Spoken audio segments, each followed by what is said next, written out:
Hello, so today we're talking about powers of binomial functions. So what we're going to do today is we're going to talk about how it's work with something like this, so x plus y squared, for example. How to FOIL it out in a more efficient way. Now again, FOILing for x plus y squared isn't that terrible, but then what if it's like x plus y to the 6th power? And it's like, oh my goodness, how it takes forever to do it in the normal algebraic FOILing process of writing it twice, distributing inside, and then doing it again and again and again. So to aid us in this effort, we're going to be talking about something called Pascal's triangle.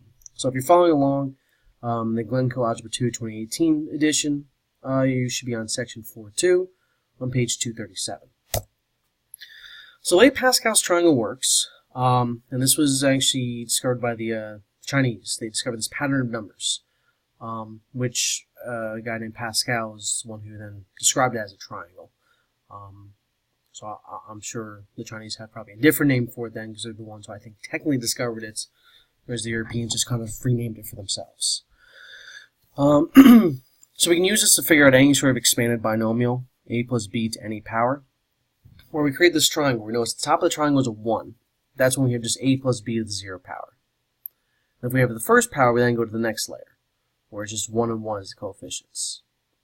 And then from there, the way we get to each new number is the outsides are always 1s, all along the outsides.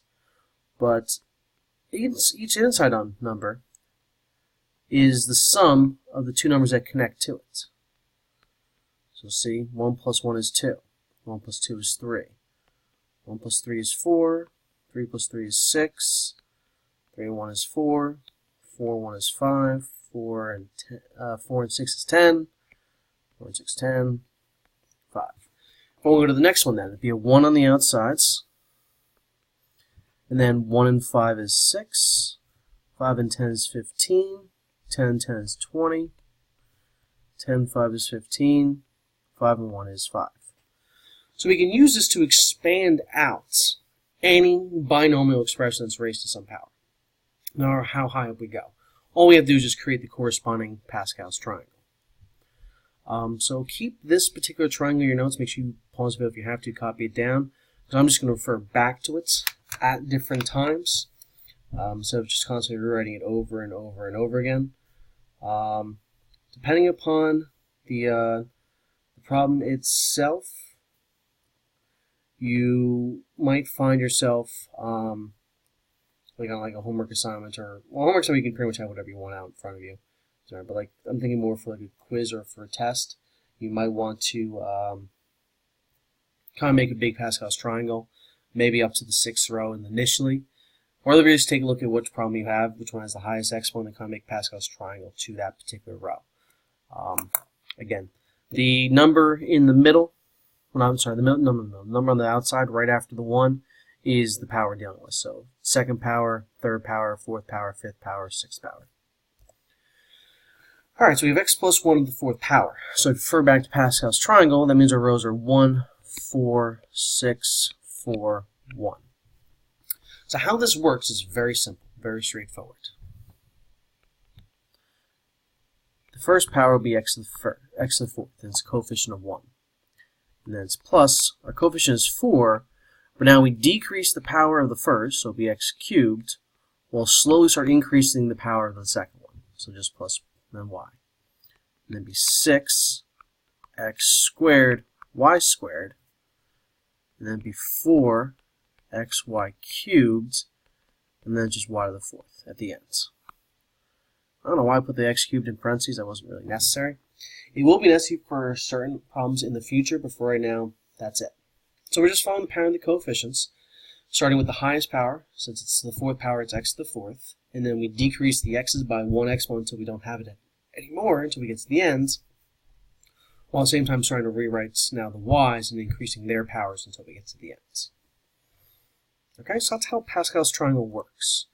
So if we have c minus d to the 5th power, we know it's going to be a 1, 5, 10, 10, 5, 1. Now, when it's a minus sign, you need to think of this really as plus a negative d. Because Pascal's triangle only really works when we're adding the two binomial expressions. If we have subtraction, we have to think of it as plus and negative. because we'll leave it as the first term, c to the fifth, and then plus 5 c to the fourth, but times negative d. And then plus 10 c cubed times negative d squared. Then plus 10 c squared times negative d cubed. And then plus 5 c negative d to the fourth. And then plus 1, so negative d to the fifth. So when we have a negative here, we're going to find that the numbers are going to alternate in terms of their signs. So we have c to the fifth, and then it's minus 5c to the fourth d. This is a c to the fourth. I know that line makes it seem different. And then here the negative d squared becomes positive d squared, so it leaves us positive 10c cubed d squared. But here the d cubed becomes negative, so it's minus 10c squared d cubed. Again, even exponent, so it stays positive, so 5c d to the fourth. And the last one becomes negative again, so negative d to the fifth. So make sure you always account for the negative sign, making sure you write it as plus the negative number. So when you plugged in the variable there into the expression, you can properly square it or cube it or raise to the fourth, whatever it is you have to do to solve out the problem. Now, if they both have numbers, or we have one of them has a number, then we have to take that into account as well. So again, so now we have the 6 expansion. So it'll be a 1, 6, 15, 20, and back down 15, 6, and 1. So the first term is raised to the 6th power. But the first term is no longer just f, it's 2f. So we're really raising 2f to the 6th power. And then plus 6 is 2f to the 5th power, g. And then it's plus 15, 2f to the 4th power, plus g squared, times g squared. And then plus 20, 2f cubed, g cubed, plus 15, 2f squared, g to the 4th, plus 6, 2f g to the 5th, and plus g to the 6th at the end. So for each one of these numbers, we're going to have to raise it to the proper power now, so we have a number inside there in addition to the variable, and we're going to also have to make sure we multiply it with the different coefficients. So 2 to the 6th is 64, so this becomes 64f to the 6th. 2 to the 5th is 32. 32 times 6 gives us a 192, so it's plus 192 f to the 5th g. 2 to the 4th is 16. 16 times the 15 is a positive 240, plus 240 f to the 4th g squared.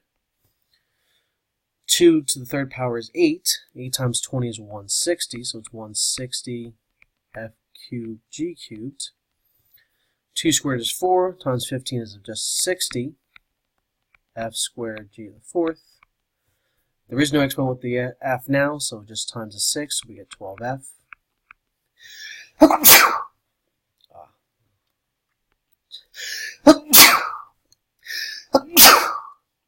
Sorry guys.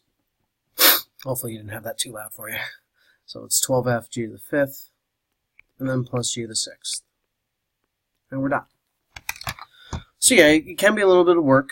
You just have to make sure you're careful with your negative signs, if they have a negative coefficient, and if there's a number in front, make sure you're careful with their raising to those powers. Alright, so for the most part, you generally don't have to worry about too much beyond the 6 expansion for Pascal's triangle. But as long as you write it out to whatever the highest power is you're going to see on the test, you'll be perfectly fine with the problem. Just remembering how you created the 1, 1, 1, and then it's 1, 2, 1, and then for each one after that, you're starting to just now add the insides together and leaving the ones all on the outside. Now, if they're both raised, they both have a number in front. Again, we're thinking this is a plus and negative 2. And it's a third expansion, so it's 1, 3, 3, 1. So the first term is raised to the 3rd power, so it's 3a cubed plus coefficients 3. And this first term is raised to the 2nd power, now times the second number, negative 2b.